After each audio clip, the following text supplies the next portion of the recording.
about 8 in the morning, I noticed a plume of smoke. After a couple hours, it just kept growing and growing, and the smoke kept getting worse and worse. Word came to evacuate.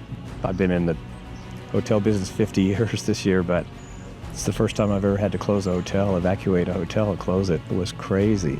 I was sitting at my desk and there's a doorbell ring. I answer it. It's a fire marshal saying, "You have 15 minutes to have your residents ready to go." And immediately I started to panic.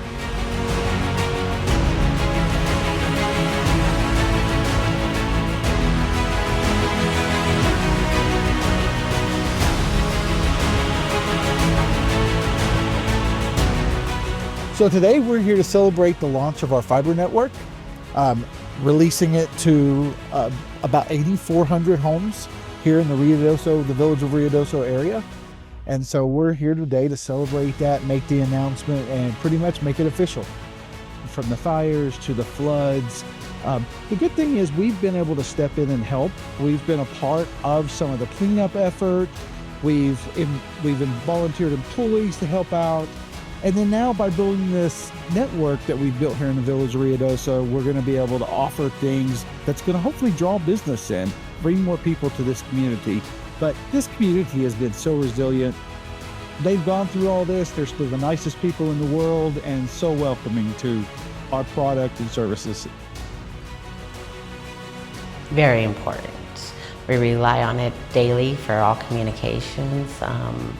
We communicate with hospice companies, potential clients, family members, and other locations, sister locations that might be in need of assistance.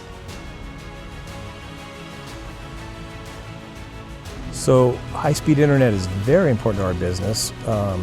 Our entire reservation system and front desk system relies on fast Wi-Fi.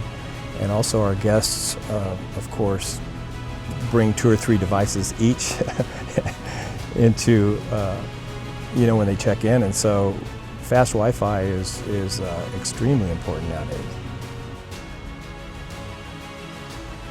We've got to try to move forward and keep stepping forward. And it's just vitally important for all these services to get rebuilt and redone to help us move forward. We still have so much to do. All of our attractions are open, restaurants, businesses, everything is open. We just encourage people to come. We want our visitors to know they are welcome to come back to Ruidoso.